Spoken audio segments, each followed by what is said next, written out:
Hello bachcho, let's see the question. The question says if a body is projected with less speed lesser than the escape velocity, right?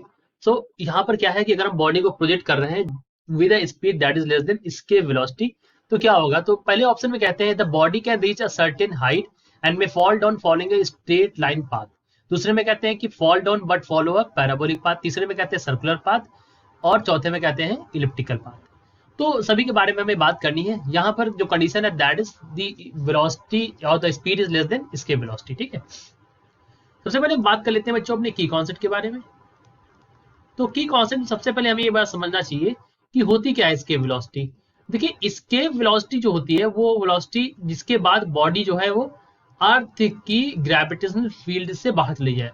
So in general terms में अगर आपको बताऊं, so body में escape out of earth gravitational field. अगर मैं अर्थ के respect में बात करूं, अर्थ की स्केप वेलोसिटी के लिए बात करूं, सो अर्थ की ग्रेविटेशनल फील्ड से बॉडी जो है वो बाहर चली जाए और बिल्कुल यूनिवर्स में खोजा जाके। ठीक है, ग्रेविटेशनल फील्ड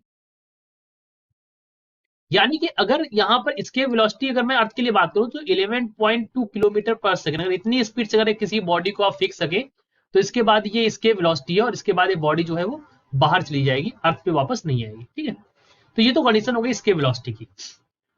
अब यहाँ पर एक और बात समझने वाली है आपको कि एक और वेलोसिटी होती है जिसको हम बोलते हैं ऑर्बिटल वेलोसिटी। क्या बोलते हैं? इसका भी हम आगे यूज करने वाले हैं इस क्वेश्चन को समझते समय। तो ऑर्बिटल वेलोसिटी बच्चों किसको बोलते हैं? So let me explain the orbital velocity. देखिए ऑर्बिटल वेलोसिटी अगर किसी बॉडी ने अटेन करी है, तो मान लीजिए हमारा अर्थ है, तो इसके चारों तरफ चक्कर लगाने के लिए, इसके चारों तरफ चक्कर लगाने के लिए जो वेलोसिटी चाहिए वो हमारी क्या कहलाती है? That is orbital velocity. इसको वीओ से डिनोट करते हैं, यानी कि इस ऑर्बिट के चारों तरफ चक्कर लगाने के लिए जो velocity required that is orbital velocity.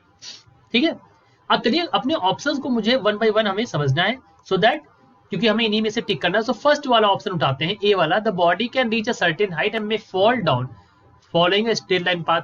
तो आपने क्या है, आपने जो वेलोसिटी दी है वो हमेशा क्या है? लेस देन इसके वेलोसिटी है। तो ये वेलोसिटी जो है वेलोसिटी गिवन वेलोसिटी है। ठीक है, जो हम वेलोसिटी दे रहे हैं वो ये वेलोसिटी है और ये लेस देन इसके वेलोसिटी है। तो ए वाले पार्ट में अगर हम देखें तो इन्होंने कहा है कि बॉडी में fall down following straight line path. कहने का मतलब ये है कि ये हमारी अर्थ है, आपने बॉडी यहां से थ्रो करी इस तरह से स्ट्रेट में, यहां पर पहुंची, इसके वेलोसिटी से कम थी, ये वापस इस डायरेक्शन में वापस आ गई और स्ट्रेट लाइन पाथ इसने फॉलो किया।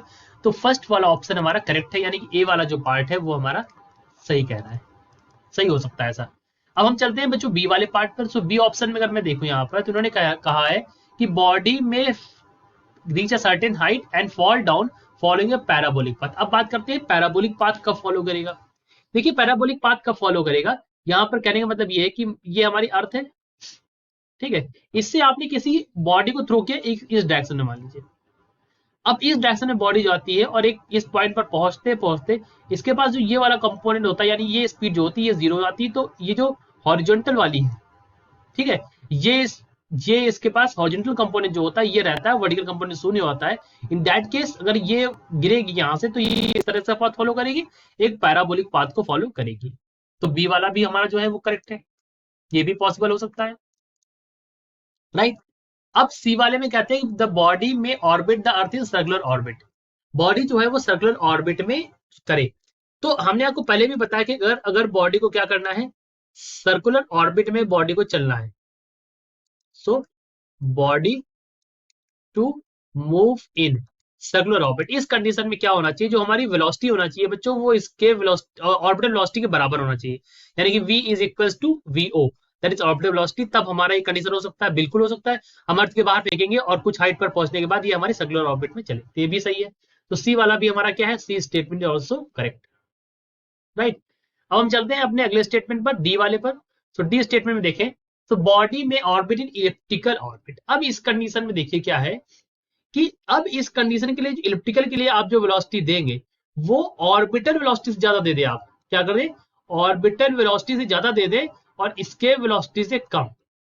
क्या करें कि अगर अभी आपने जो इसको दे रखी है स्पीड इस डायरेक्शन में, वो आप ऑर्बिटल से ज्यादा दे दें, तो इस कंडीशन में क्या होगा, ये जो मूव करेगा वो हमारा कैसा पाथ फॉलो करेगा, इलिप्टिकल पाथ फॉलो करेगा। ठीक है, तो ये भी हमारा स्टेटमेंट जो है वो सही है। तो चारों स्टेटमेंट यहाँ पर सही है, ए बी सी और डी, ये सभी स्टेटमेंट जो है हमारे करेक्ट है। तो यही हमारे ऑप्शंस भी हैं, ए बी सी डी सभी पॉसिबल है। So this is our answer. I hope you understood it well. Best of luck.